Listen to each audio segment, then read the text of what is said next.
Okay, Claire, it's so good to have you here. First time on the podcast. It's very exciting. We were talking before about how Claire is really representing TCL with her red lipstick and her red shirt and her red TCL mug and her red phone. So we were really giggling about that, how she's really representing here. I technically have some red on, but it's not the right shade, you know? And our mug is available in our store if you feel so inclined to represent with us. But yeah, I'm very happy to have you here, Claire. Paul is off cross-country skiing right now, so he has a very good excuse for not being here. We're all very jealous, I think. But cool. Okay, so I will walk us through the headlines last week. Paul, he reported on the FY25 budget resolution that the House Republicans narrowly pushed through last week. That's our cover story. It was also sort of a roundup, but that was definitely the focus of the story. The resolution includes tax cuts and budgetary deficits, and if the Senate agrees, NIH would likely experience significant funding cuts. So definitely something to keep an eye on as it moves through Congress. Former NCI director Kimran Rathmel wrote another installment of her weekly column last week. This time it was about the importance of bi-directional communication between cancer researchers and the public, especially as March comes around and it's Kidney Cancer Awareness Month. Harpreet Singh wrote about FDA's evolving position on cancer biomarkers, mostly for drug development after the ODAC meeting last summer, actually, that was concerned with PD-L1 as a biomarker.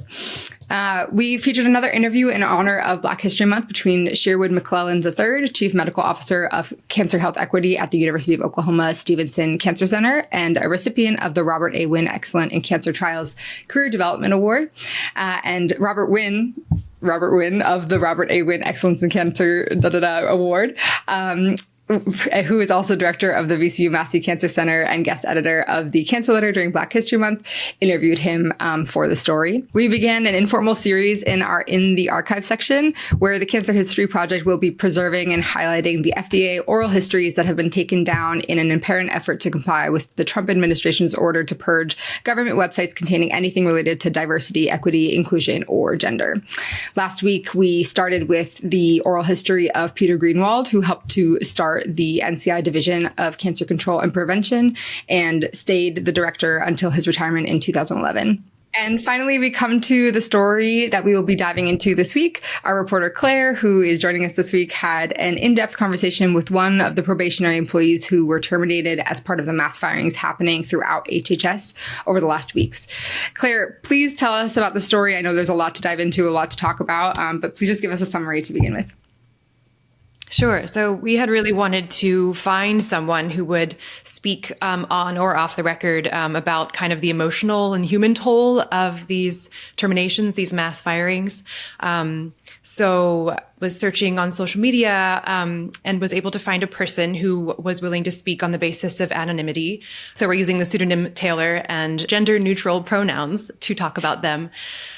So the story is about this NCI fellow who recently was hired in their dream job at NCI. They were just 7 days back from parental leave when they received this termination email on a Saturday evening.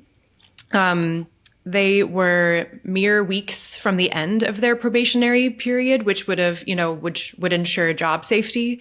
So the timing was just kind of absurd. And of course, the language of the email was kind of the copy and paste that all of these probationary employees were receiving, something along the lines of "you're unfit for this position," which Taylor told me was completely absurd and baseless because they had only received exemplary reviews on their performance and had great feedback. So. It was really shocking and really sad. They're working right now with a legal team kind of on a daily basis in hopes of reinstating this job. It seems there's maybe a glimmer of hope of that. It has happened to some federal employees, but it's kind of a wait and see thing right now. Yeah. And forgive me if I'm wrong, but it's happened for 6 employees and there's been thousands fired, right? Is that correct? As of the publishing of last week's issue, it had been 6 from 6 different agencies. I don't know if that number has been updated yet. Yeah. Yeah. So definitely hope, but a lot of uncertainty and a lot of, fear as well. Yeah.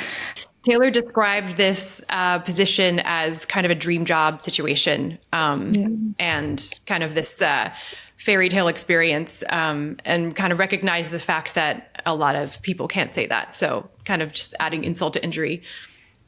Absolutely. It's so sad. And, it wasn't easy for Taylor to decide to talk to us, right? You said that they're having legal counsel or, speaking with their legal counsel every day. It's a very, sensitive period right now, right? Yeah, they were, a little bit, hesitant, really wanted to elevate these stories, but needed to take some time to determine whether or not it was safe to do so and how much detail to include and, in what capacity. So they decided that anonymity would be fine and, removal of identifying bits of information. Was hoping to go on the record initially and then decided not to. But we kind of realized that making Taylor anonymous worked really well because their story is kind of exemplary of so many other stories. They're not the only one. They're not the only one, with just weeks or months left in their probationary period. So it kind of ended up working out that they spoke for a lot of people. Yeah. Yeah. And especially since everybody or almost everybody got this same letter, which is, I think, again, just such a big part of the story where, again, Taylor was getting exemplary reviews and, was doing so wonderfully and then gets a letter saying they're unfit. It's just insulting. Right.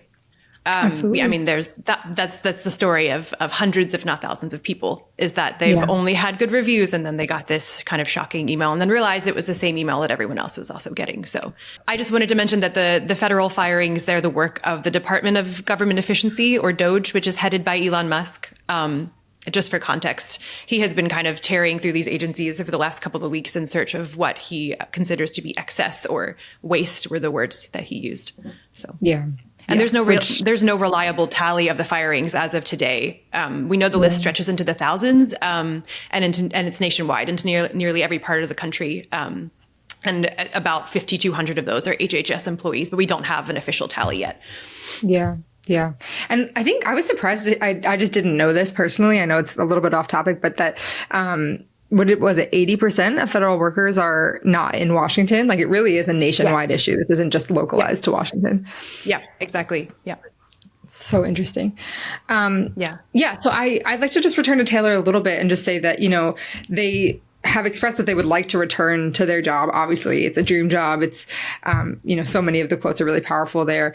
But even if they do get their job back, they are one of the lucky ones, and or maybe some more widespread or general change happens. I know that there were some unions getting involved as well, but even if they do, it might not be all that it was. The entire atmosphere of the situation is changing. Right. Yeah, they mentioned that just the increased surveillance and oversight, it just feels very punitive. Government employees obviously have these, a very strict adherence to contract, I'm forgetting the word. It's contract obligations. I'll have to check back. Anyways, federal employees they go through these, this rigorous process to become government employees. So just this increased oversight is just a bit humiliating, I think. Also, just the fact that there's this new kind of tenor of distrust and mistrust of federal employees. Taylor did say that it won't be the same. And that's, it's disappointing. Yeah. Absolutely. I also was shocked to read, again, this is maybe a little bit tangential, but obviously very relevant, the I have it here, about when Musk issued an ultimatum to remaining employees where he threatened that they could lose their jobs if they didn't respond to a mass email saying, you need to list 5 things you accomplished this week. And then just the back and forth between, it was, I forget, somebody said, no, you don't have to do that. And then Trump was like, well, you might be fired if you don't. Just the back and forth, so confusing, so stressful, so scary. All of these things is just like, Right. Yeah. Right. There was these few days last week where there was just kind of back and forth information and no one was quite sure what to do. And people were being advised to do one thing and then a couple hours later were advised to do something else. And Trump said, we mentioned this in the story. He said, you might be fired if you don't respond with these 5 accomplishments. But for a lot of people, listing 5 accomplishments is, it's a privacy issue. They can't, so yeah, it was a good bit of chaos there. In the middle of the week. Well, I want to just switch over to sort of something we haven't done before, but again, because this is such a, human focused story, our producer Amani was able to distort Taylor's voice so that we can hear how the situation has affected them in their own words. And like I said, this is just so important because in a story like this, the situation has such a human cost. So we'd love for you to take a listen. There is constant tension and worry about who's next, who's coming, who will be in the next reduction in force. Should we be looking for other positions? And that's sad because these individuals have dedicated whole careers to this.